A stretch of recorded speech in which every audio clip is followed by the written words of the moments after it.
trips over like everything.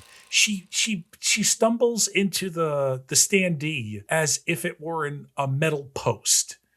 And I was like, we don't need that. Like you don't need to fall back on that old trope.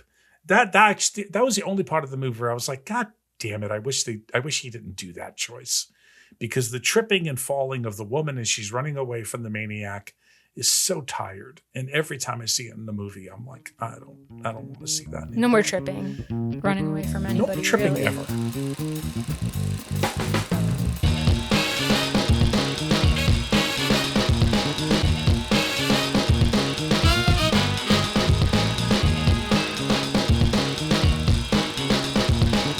Welcome to Film Curious. I'm Ashley, and I'm joined by Pete and Nicole this episode to discuss the latest, much talked about A24 psychological horror film, Backrooms. Directed by 20-year-old Kane Parsons and starring Renate Reinsve and Chiwetel Ejiofor. Like Obsession's director Curry Barker, Parsons is another filmmaker to get his start on YouTube.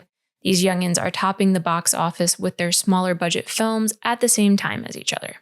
It made over $100 million in its first 6 days, which makes it A24's highest-grossing movie at the domestic box office, surpassing Marty Supreme. The movie is adapted from Kane Parsons' viral found footage-style shorts on YouTube, The Backrooms found footage on his Kane Pixels channel, which he created with Blender, a free 3D animation software, back in 2022 when he was a mere 16 years old. The core concept came out of a creepypasta post on Reddit, which for those not chronically online, is basically an online message board where people share scary, short horror and supernatural stories. Parson pitched the idea to A24 while he was still in high school in 2024, in between applying for colleges. And that's how we get to the here and now of it. The film follows the story of a therapist and her patient, a furniture salesman who discovers a dimension beyond reality in the basement of his shop. After her patient disappears, she ventures into the unknown to save him. So we're going to talk a bit about the whole vibe of the film, how it nailed that 90s style or early 90s style, because I would say that it has like some kind of like 80s furniture vibes to it. Our theories about the Backrooms, if anybody's got some interesting theories on what we think's going on there. Pete has an interesting take that he mentioned earlier to us that I've been racking my brain trying to figure out where this connection is coming from. Yeah, before we even jump into that, this is the film. I think it's very similar with the amount of money that it's making and the amount of, the amount of press and everything, the excitement over it. I want to say like Blair Witch was really the last time that we saw such a micro budget film with a very contained kind of idea hit this big. And the thing that has nothing to do with the movie itself, but I'm curious of is, what are all the wrong lessons that studios are going to learn from this, right? Are they just going to think, oh, just every YouTuber should make a movie? Like that'll be the takeaway, probably. That's right? where they like, find their new talent, sort of deal. Yeah, it'll be like, this is exactly what we need. And it's not going to work on every project. But if they're cheap enough, if you can make them for less, as little money as you can and this and that, then you don't have to make $250 at the box office, right? So I guess this is like my overall thing on it. What I was saying was there was something about it that reminded me of John Wick. But for me, John Wick worked better. But this is what it is. You learn a good amount, a nice introduction to Clark, Chiwetel Ejiofor's character, in the first 20 minutes of the movie. You learn about some things going on in his life and his emotional state. And then you do not learn anything more about that character for the next hour. And then we return in the last 15 minutes to be like, oh yeah, by the way, let's tie this into all the stuff that you saw before. But in the middle of John Wick, there was a lot of really cool shit that happened. And there was a world that I learned about and other characters that you were kind of introduced to. And You're referring to the first John Wick? Yeah. honestly, let's be honest, they were kind of all the same pattern, right? After the first one, yeah. That was the thing that Where Backrooms, I wanted more of what happened in the front and what happened at the end, because in the middle, it's just a found footage thing. And while it was interesting to watch, I was not really I didn't really care. And then there's all the scenes with Mary, the psychiatrist, which hints at a lot of stuff, but it's not that oh, you have to really catch these details to understand it. They're just not giving the information, because I think that this is just a first movie and what's the Parsons is planning on doing multiple films off of. And then eventually things that we see in this first movie will flesh out and make a little more sense. Because a lot of the scenes with Mary as a young girl, it's just coincidence, I'm sure, but Jesus, did it feel like all the scenes from Longlegs with the cop as a young woman, with the mother who isn't exactly all there, the shot angles, the look of it, it all felt incredibly the same. But I got information in the Longlegs use of that. And then there's another whole sequence in Backrooms. It's a chase sequence, but it's just Pan's Labyrinth with the Pale Man, complete with trying to escape, of a door going up through a floor. As unique and, I don't know, new as this idea is, none of it felt really new. And I liked it. I want to see what they do more, but I was just kind of bored in the middle of the movie. And I know a lot of people have really liked it. So I'm excited to find out what it was that was getting your attention and where it missed me, because then I can take that and maybe it will just hit me better on the second run. So Nicole, I believe you really liked it, right? Yeah, I loved it. And to be clear, I liked it. There was a middle. I just was like, okay, cool. What are we doing? So please, what was it about it that got you so hooked? Well, I think the style and the feel of it really did remind me of Channel Zero. I think that Ashley, such a long time ago when we first did the very first episode of a podcast ever, I was like, everybody should watch Channel Zero.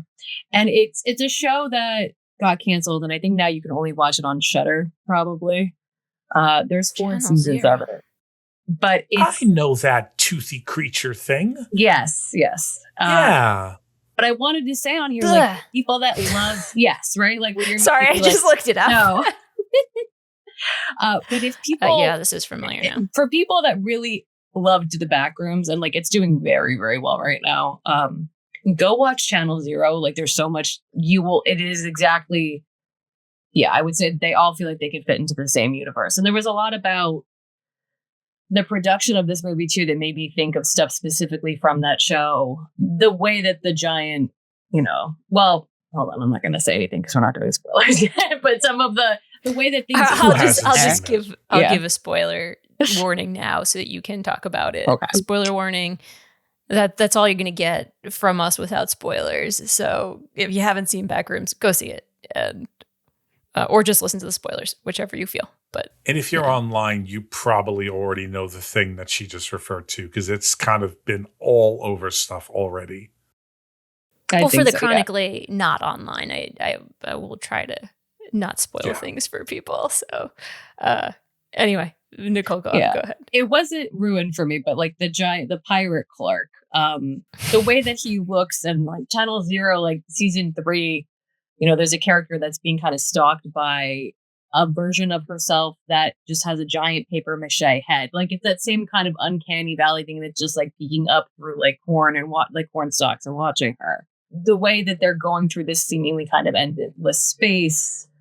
People that are familiar with the show season 2 is No End House. And all of those seasons from Channel Zero are based on creepypastas. So it makes sense that this all kind of feels the same. They're taking ideas from creepypastas and then just expanding on it. And Nick Antosca, who also worked on Hannibal, the show too. And if you've seen Hannibal too, and the kind of beautifully grotesque imagery, that's what happens throughout that entire show. And I'm just a really big fan of that kind of feeling too, of building dread, I guess, and having a bigger message that they're talking about. And for me, I get what you're saying, Pete, where it feels maybe for some people a little bit too open in terms of what we're grounded in. in Clark's story and what's actually behind it, and then how that connects to Mary's story. But I felt like I got just enough so that I did understand the type of person that Clark is, and what something like the Backrooms is going to represent for him. They say it several times too, in what Mary's talking about, in those pathways, and how we kind of go through and do the same things over and over and over again. Even ideas like, like that, the more you remember something, the more you forget it, the more that it's warped actually, and how that's represented by the physical people in there. For me, like the amount of information that we got, it was all as much as I needed. And I think that in terms of like the pacing, I felt like they took the time in the beginning. It was slow, it was like, okay, we're getting to know this guy, we're getting to know the people. And then this is the thing, like this is the draw of the movie, like this is the space. And then it just really kicked it into high gear, and it took moments too where it slowed down, when we checked back in, and then it's like, okay, so how are we going to bring Mary into this? And we have him just leaving that voicemail and she gets pulled into it. I felt like I was getting enough from those kinds of scenes. Like when you see that she is just somebody that had a traumatic childhood, and now she's trying her best to help people. And obviously she couldn't help her mother. And she's got to kind of try and accept the fact that she can't help Clark, and that she's not going to be able to help everybody. And it's really only in that moment where she finally like loses her shit on Clark and is like fully honest with him in a way that a therapist really cannot be sometimes with their patient, that it seems like he too also makes the connection. And I appreciate the best part of the movie, in my opinion. That her outburst is the best part of the movie by miles. That is, yeah. And she's great too. And I forget what movie I've seen her in. I think it's called Worst Person in the World, and then Sentimental Value. Yeah, Sentimental Value. By Joachim Trier. Yeah, I adore those movies. Yeah, so I think that it's also like I really enjoyed the way that the movie looked. I enjoyed the way that they decided to take the story. Because Backrooms, like on the internet, it's everybody contributing to the story. And then Kane Parsons had his version of it. And then there's, people fighting online being like the purists of like, that's not what the Backrooms are. There's all different levels of the Backrooms and like whatever, but like, Jesus. This is his own specific vision. His interpretation of it. I think he talks about it as it's an open source sort of idea to it. Like, it's like it's for everybody for whatever they want it to be sort of deal. Yeah, that you can. Yeah, but you say that, but then they list out rules. Like they kind of list out rules. Like you were saying, Nicole, it's like it's this open idea that's open to anything. But then near the end of the film, it's like, no, it's all these different versions of things that you've just repeated and they're kind of forgotten. So like, is it open or is it what they said? That's the thing. Sometimes I felt like the movie wanted it both ways. It's like I want to kind of feel like a Lynch film, but I'm also going to tell you exactly what the hell is going on in here at the end as much as I can, and then I'll save rest for the sequel. That was sort of what threw me off. It was like, I was like, what do you want? Do you want us to be like something that I don't know about, or do you want to tell me what it is? Because they did both of them. And here's the thing, though. Ultimately, I want to know what happens. I want to see what they do next with it. Because this just felt like chapter 1. This could have been a 45-minute prologue that I watch on the internet, and I would be like, I want to see what happens next. So even with my negatives that I have against it, I want to see what happens next, which if you accomplish that goal, you won. Like, that's it. It's a winner. So, but I do find that it was a YouTube video in the middle with a movie wrapped around the edges on it. But I think that he's 20. Like, what do you have to say really when you're 20, right? I don't really know how much he has to say yet. I don't know how much he has to say yet, but as he gets older and whatever, and he gets, I know a lot of people they've been making the accusation, they did this with Poltergeist, that like he didn't actually direct it, which people are going to say that because he's 20 years old. Mark Duplass. Yeah, they're making like accusations like that, and Duplass was really defensive on that. I think that's a bunch of horse shit. Like, just it's okay. You didn't come up with it. I know it sucks. You wish you did, and you would have done this when you were 20, and that's where a lot of that comes from. But really, man, good on him for this. But no, okay, I'm gonna go back though. I'm gonna watch it a little more with. I actually think I want to see it in a theater again too. It was fun to see that type of like lo-fi but expansive view in a theater. That was a cool thing to experience, and not many films, pull off that without it just feeling like someone poking me and saying, "Hey, remember the 80s? Do you remember VHS tapes?" Yeah, it wasn't and I'm over like, the yeah, top. I fucking get it. Yeah. Like I didn't feel like that during the movie, which looking back, that was absolutely a pitfall that they could have fell into, and they don't at all. And maybe it's because he is so young, he didn't actually experience the 80s like that. So that nostalgia is, or like early 90s, as Ash was saying, like it does feel like 92, 91, like right around that time. Does it say 96? Doesn't like the found footage say 1996? Yeah, okay. I can that feels right to too. Like that furniture felt like that era. But it clearly wasn't a time when like he was taking it all in. So was he has alive? this. What's 20 years ago? No, but that's like saying. But that's like saying, Spielberg couldn't make a World War II movie because he wasn't alive during it. No, I'm not saying he can't make the movie. No, I'm saying for others who would make that claim. I think it's his interesting to have this people. mix of he has a fascination and an interest in this era.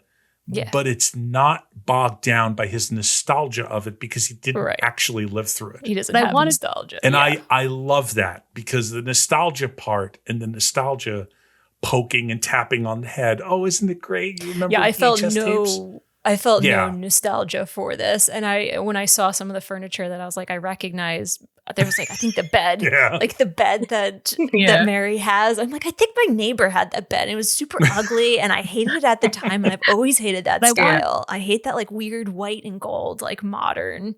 And of the looking lamps shit on her bedside. Yeah. they're so and ugly. So ugly. But it wasn't fun 90s, okay? We weren't like fun, like, lava lamps and shit. Like that was... Yeah, but I think that for me too, that actually it worked really well because 96 and thinking about our age, like Ashley and that like it very much made me feel like it was tapping into that when you have memories of like very early childhood and like they're not fully formed and like it just feels kind of weird. Like it just feels kind of like you're in like a weird alternate space and you see something, you're like, ugh, and it triggers that. That's kind of how I felt like the whole movie because of specifically how everything looked in the time that they set it in, which worked for me because I feel like then the whole movie I was slightly like uncomfortable. And so I think from the beginning already, I was kind of just like like I wasn't easing into the movie. It's not like something like we talk about boosters and just like having a nice time in the way that it looks like with this movie. I feel like that all worked too. And then we get into these like open yellow rooms and just it makes you feel just bad, or at least that's how I felt. It's got like that weird like office building or like corporate feel to it with the lights. I felt like I don't know, for me it was vague, and I think it was supposed to be purposefully vague. I think like that was the purpose of it, the story being vague and the backrooms being vague and like. But are you interested in finding out anything about it? I was with Clark, with Chiwetel Ejiofor's character. The beginning of the film really interested me. Like when he goes in first he first finds the door and he goes through. And meanwhile, I'm like, what a crazy man. He goes in there without marking the exact area of the wall when all the walls look the same. Like, and he was smart enough to check to make sure that he could go back and forth, right? And I'm like, dude, bring a pen with you. Bring some duct tape. Like, don't go back in there. It's fine. He's interested. It moves the movie along. I'm not gonna like nitpick it, but I was like, I remember being like, oh no, he's gonna get lost.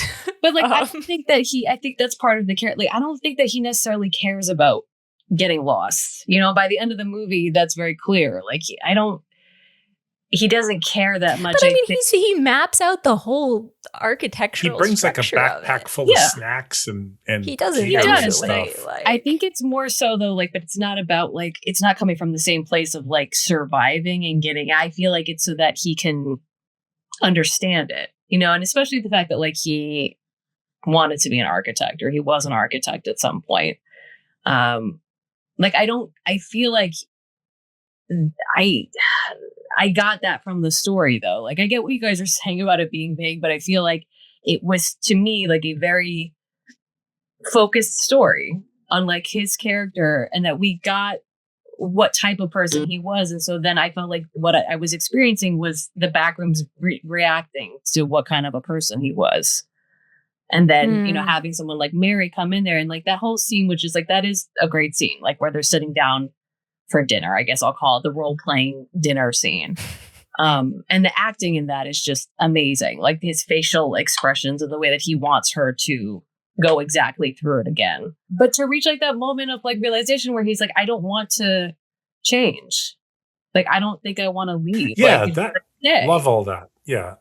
But Yeah, so wait a minute. So your interpretation, Nicole, I'm sorry, Ash. I just want to, because I'm curious about this part of it. Your interpretation is that the Backrooms are responding to him, but before he ever knew about the Backrooms or anything, people have already been like exploring and getting killed in this thing by the giant Clark. We just don't know that it's him at the time in the opening scene, but it's not. I don't think that it's responding to him at all. It's responding to everything that anyone has ever seen in the world, and it's all in there. Like that's also why I thought that the ending was.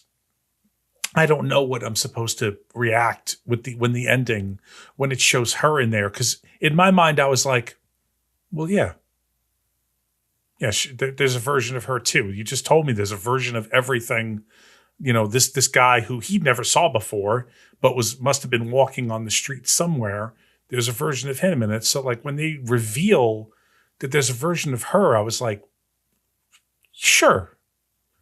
To be clear, I didn't find any of it confusing.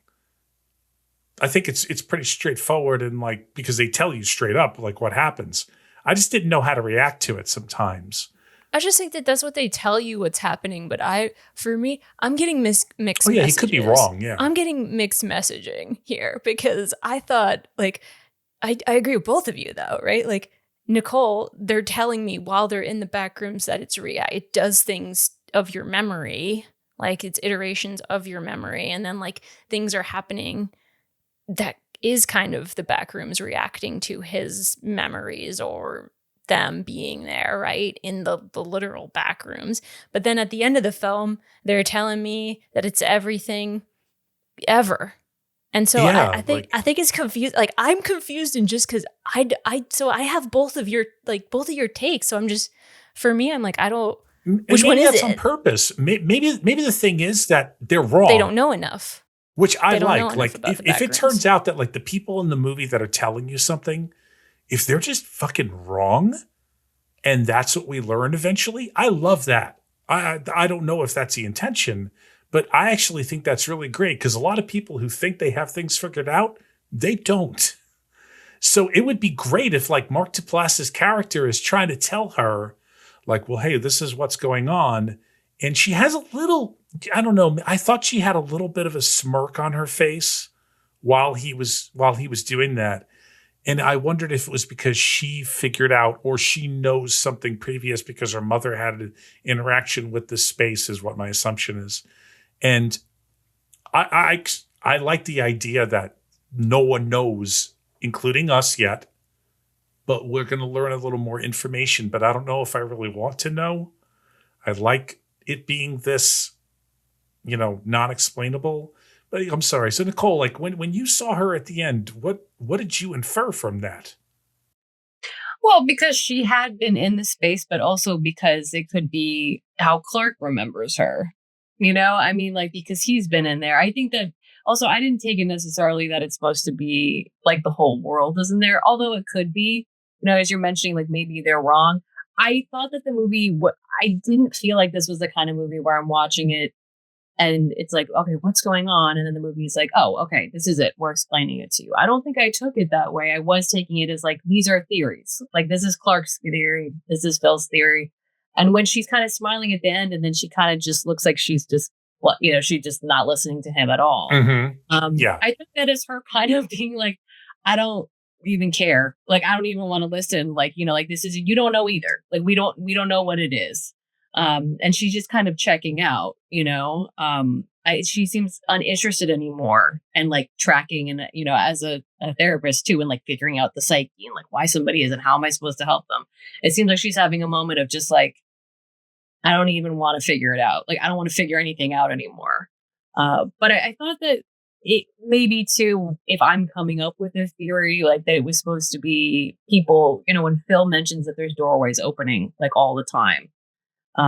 That someone's proximity to it, so I felt that maybe just Clark, because we know too that he like lives in the store, so he's there all the time, with his funky bad feelings about himself. That really cracked me. A lot of people in my theater laughed when it pans out and you think that he's like in a house, but he's actually just like sleeping in the bed like at the store. So he's been there a long time, because even at the beginning when we see the guy from the company get attacked, there's stuff that's from the store in there, that's in the back rooms. So I feel like to me, it just seemed like one, that it could be just, it starts pulling from wherever there are these like openings that pop up, wherever they are. And that also, if somebody happens to wander in there, maybe they went out, it then keeps going with whatever they've left behind in there, their kind of mental debris. But two, like, I don't feel like the movie was trying to make me feel like it was confident, and that its characters, like the characters are right about what they're telling you. Like, this is what it is. I didn't think that it was doing it. I thought that even like when Clark says something like that, like in the kind of dinner scene where he's like, this is some guy, this is somewhere, this is the version of him. He has no idea. Like, it's just his theory, and he's been like, in there for how long? He's clearly out of his mind. So I was always like, okay, I don't know. I think that the vagueness, or that idea of vagueness, like that's what I really enjoyed about it. And I've seen other movies before where it's just like very open, and at the end it's like, what even happened? Where like it pisses me off, where I'm like, what did even happen? Like the movie, I like that my life is not any different. I'm angry. I got nothing from that movie. Like, I didn't have that kind of experience with this. Like, after this, I was like, oh, okay, I really feel like I have my own ideas about it. And there were also clearly things it wanted to talk about. I think that it was trying to be clear, not in, this is how the Backrooms functions, and these are the rules. I think it wanted to be clear about, this is the message. These are the characters. And these are the ideas that we're trying to talk about. So that maybe in future movies too, different characters, depending on what they're going through, are going to interact with the space differently, possibly. And that, I think too, in subsequent movies, then we'll probably get a little bit more about like the company and like what maybe it actually is. We'll get like little hints, stuff like that. But I don't think it bothered me that much. I just wish that there was something during the entire second act that if it wasn't Clark, it would have mattered. Like, it being Clark, it could have been anybody. Like, you could just put any two people who are going through it. And so that's really the thing. I just need that little miss in that little gap. And funny enough, though, I wanted to share with you guys. Did you guys ever hear the book Renate? It's by Suzanne Clark. Oh, yeah. Okay. Let me just give you a very brief on Renate. Renate is about, it's just called The House, where it is an ever-expanding collection of rooms and floors, and they're all like different architectural types and ages of humanity, and this and that, and the top there are clouds, and the bottom is filled with water, and this and that. And it has, there's a lot that you can tie in between the presentation of these two worlds. Ejiofor is the guy who actually does the audiobook. Oh, you mentioned as the that. lead. Yeah. So I thought it's a funny, like, you could do like a little Ejiofor alternate world setup thing if you ever wanted to. But it's a fantastic book. Really, really fascinating read. A lot of fun.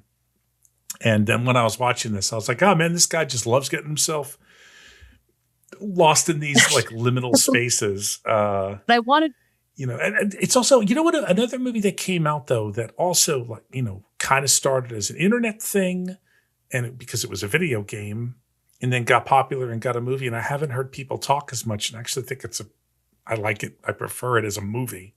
But this was Exit 8, which, there are similarities in the lead character and in their faults in both these films, but Exit 8, but I wanted through the journey in the middle space and all that, we are having this character come face to face with his shortcomings, and that is our drive ultimately, where that's all I wanted. Just a little more from this one. And then the whole thing, like Nicole and I'm with you.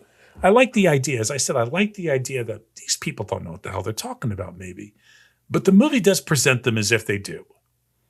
Like in a sense of like, I'm now going to tell you details, it sits them down and does do that. So I think that's where for me and Ash, maybe that miscommunication came up. But I also want to see it again, and I'm curious what to see next. So, and I'm happy it's making bank. I'm happy that Obsession is making bank. And I hope that the continuation of the proving that the Hollywood system is not the way you have to do every goddamn thing. I hope it keeps going, and that more young filmmakers. I hope it proves too. Like put things in theaters, for God's sake. That's how movies make money, get known. Don't spend $100 million on them, and then put them on streaming. But I wanted, so I'm excited about the future of whatever this may be. But yeah, I want to see what happens. I'm curious as to what happens next. I don't need to see another film of this. I don't want to see more. I'm not interested in it. I think that the story, for me, there's just chunks of story missing. If you're going to tell a story about Clark and Mary, we're not getting much story about Clark and Mary. Like, no, Clark goes into the back rooms. He is exploring. It's interesting. I'm interested in his exploration of the back rooms, but we don't really see him. For me, I'm not seeing him interact with the back rooms. I don't see. He also just becomes crazy. Yeah. Then we get taken away from him and his storyline. And so we don't know what the hell he encountered in the back rooms and what drove him to insanity. Yes, he's been stuck in a weird rooms maze, and he maybe watched Kat, his assistant store manager, get killed or murdered by something. Him, the pirate? I don't know. The pirate him? I don't know. But again, like, what if it's some other shadow demon of another person's? We're not really sure that it was. Well, I think you're. I think that's an obvious assumption. It was the pirate that killed her. I don't think you're supposed to be wondering, was it something else? But we never see him progress. Yeah, we never. Maybe I didn't get this. I didn't get what it was trying to tell me with the pirate him. For some reason, I was just assuming that people have their demons in the back rooms. Well, no, because also remember, this part I'm okay with. I like the pirate version because it was a representation of somebody who, if you watch it from a different thing, he just wants a companion in a way, but he has no idea what to do once he gets them, and he fucking kills them. Yeah, where he I think that's actually really well done. Him. Yeah, I actually think that's really well done because that almost starts as an embrace. Yes. I think that's actually that scene when he has that moment with the pirate Clark. It's the one scene where Clark seems to understand that he's lonely. Like, this is my loneliness violenced, that I think that was actually really well done. My problem is that we have the sequence with, the guy and the girl where we lose them. And then the next time we see Clark, he is batshit crazy. And I have no idea what happened. I would like it's not that I don't get why he would go crazy in this thing. Yeah, again. It's a maze of weirdness. I would like to see it though. Don't just tell me. And And he just went from, hey guys, we got to find out what the hell this thing is, to the world's greatest thrift shop down on the lower level. And then the next time we see him, which it's great for the shock of the reveal of him choking her out. But it's at the expense of going, well, I didn't get to experience any of that journey with this character that I'm supposed to care about. I missed out on everything. And it could have just been him just getting chased more and then seeing the woman and seeing the man, or, having that. I think he saw the woman once before. But just more of that buildup and more of him fraying, I would have loved to have seen. But that's where the middle of the film misses. And that's where, like, you could, and I'm not saying this, but you can lay it at, well, it's a YouTube video. It's not, it doesn't, like, it just has a creepy visual. It doesn't have a story. That's what I think my problem is with it. For me, it's all aesthetic and concept and no actual story. I mean, we're given minuscule bits about Mary's past, and we want to get like the concrete hand of her house being destroyed when she was little, and the turbulence with her mother being mentally unwell or insane. And like, that's good. It's a good start. That's a good start. But like, I don't think it was fleshed out. Is a prologue. This feels like a prologue. Whether or not that's positive or negative, I think it will vary miles, but it felt like a prologue to me. And the other, for a movie that has like some, it's being touted as like a lot of original ideas, having the female run away from the baddie and trip over every goddamn object. The soft couch. That made me laugh. Well, no, see, that actually I agreed with. Because you've broken your leg on a couch. Those couches used to have like cushioning and then a plank of goddamn iron and wood. And if you played on those couches as a kid, inevitably you did exactly what she did. That shit hurt for weeks. So when that happened, I was like, that seems familiar. I don't know how a 20-year-old understands that, but couch is a couch is a couch, right? But then he didn't she trips write over the like everything. Screenplay, I don't think. She stumbles into the standee as if it were a metal post. And I was like, we don't need that. Like you don't need to fall back on that old trope. That was the only part of the movie where I was like, God damn it, I wish he didn't do that choice. Because the tripping and falling of the woman as she's running away from the maniac is so tired. And every time I see it in the movie, I'm like, I don't want to see that anymore. No more tripping, running away from anybody. No more tripping really. Ever. No more tripping. No, but it just felt so it just felt so cliche in the moment of it. Again, though, I want to watch it again because sometimes I watch something a second time and I'm like, oh yeah, it's fine. I don't care. It could absolutely happen where I'm like, yeah, that's fine. She's tripped. She's clumsy. I don't know. So I'm not gonna. I don't know. Maybe they did really actively work together on Kane Parsons, his concept, and the screenwriter, who is Will Sudik, who wrote the Ash vs. Evil Dead 10 episodes. He did 10 episodes of the Ash vs. Evil Dead, which is the full series. Show's hilarious. Yeah. And he did like an episode of Westworld, an episode of Homeland, the screenwriter. And I believe they co-wrote it together. Kane Parsons wrote it with the Will Sudik, the screenwriter. I don't want to make any assumptions, but it felt like somebody was trying to flesh out a concept. Yeah. And it wasn't going well. And it wasn't going well for me. I don't know. Yeah, I don't know. And filmmaking, though, it's a team effort. Like I think that people, really bad, shitty people, are trying to line this up as like, well, he didn't really do this. He didn't write this. He did not that you were doing that. No, I just think that he was working with a co-writer. Again, like, he's 20. I don't know how much. I don't know how much he has to say about divorce. And I don't think he was trying to say anything about divorce or even that's what I'm saying, even though. Like, Mary's so story. You work with somebody. I think that's totally fine. Well, this is saying Mary's story. I don't know if he. More. Yeah, so I don't know if that's maybe like he had. You don't have to go through the personal experience of being able to write something. No. To my knowledge, Suzanne Clark never entered a tower with limitless rooms where one was filled with water on the bottom. No, you But don't have to experience helps. it to It helps imagine it. sometimes, just to have more, experience of what other people have done and this and that.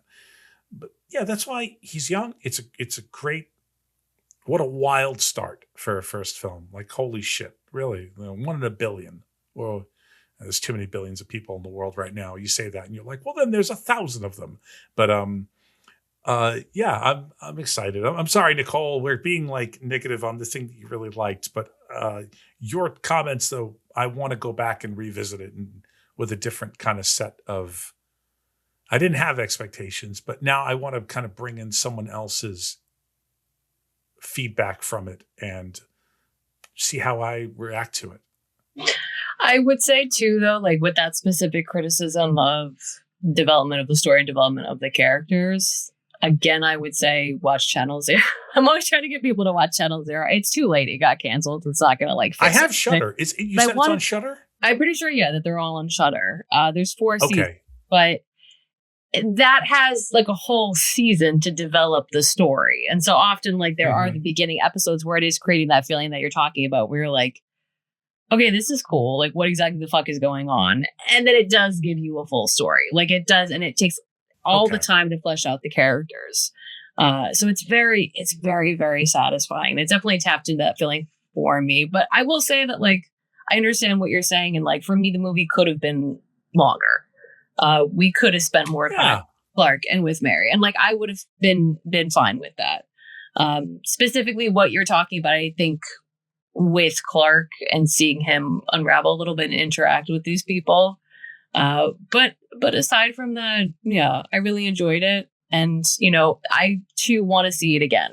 And Kane Parsons has said that it is the kind of movie too that he intends, like, for you then to watch later and be able to pause it and see maybe certain things that would maybe enhance it, but that he didn't want it to be like, you have to see that one little thing in the scene or whatever. But there's obviously like a lot of details in there. And if you go online, that people then have all the theories, where they're like, he's wearing these shoes here. And then you see the chair is slanted here. And like, you can kind of come up with theories about the timeline of when things happen.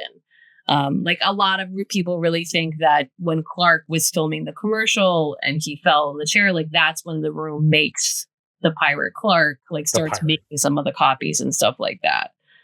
Because the chair is broken then when we see it in the room, like, he, and the face that the pirate Clark has onto it is that kind of that face of like, like when he falls, it's kind of the same thing. So fun stuff like that.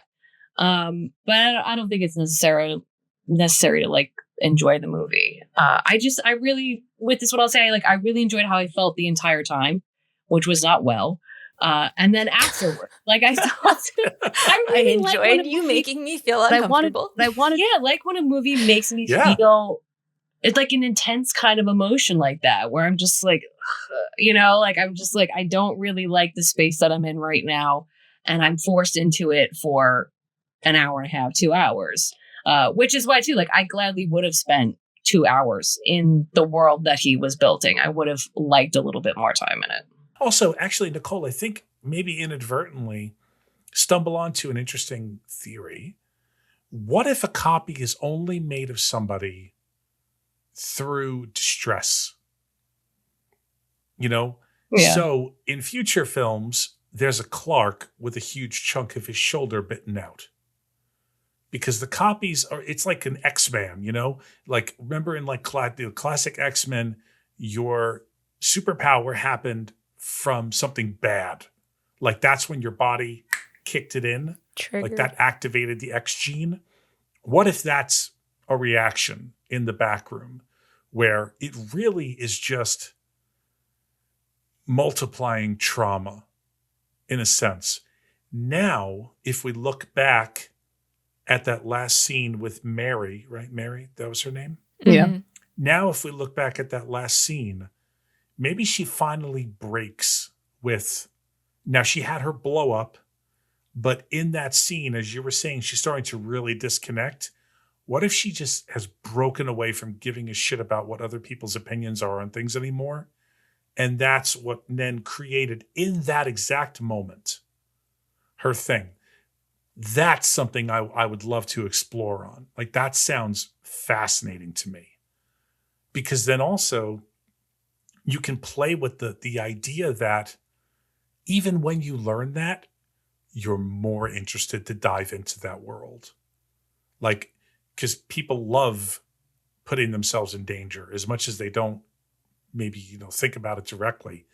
But learning that something like that is what lived in that world only, I think would drive even more people to be curious about it and want to go in there, which then, repercussions the way they are will cause more shit to go wrong and deeper and into it and create other backrooms. So that's, like, off the top of my head, like a way it could go that I find very interesting. And because of what you said with the pirate, he was really embarrassed.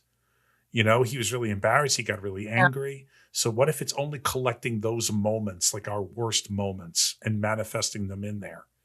So yeah, it has so much potential to be more than just this creepy video. Like, there's so many videos on YouTube where it's like, oh, look, now there's a face out of my window.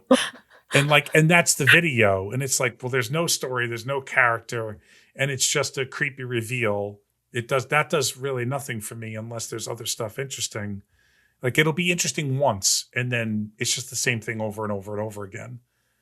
And I think there's a lot of potential. I'd also love to see other people work on it. What if? Well, he says it's open source. I think he said. Yeah, so, but I mean, yeah, like for real entries, for like things that go into theaters. No, I know. I'd love to see other writers and other directors take this and have a set of rules that's only spoken internally, but then fostered out through different visions and different this and that. That could be a fucking blast. You make a collection of short films and call them, backstory, backrooms.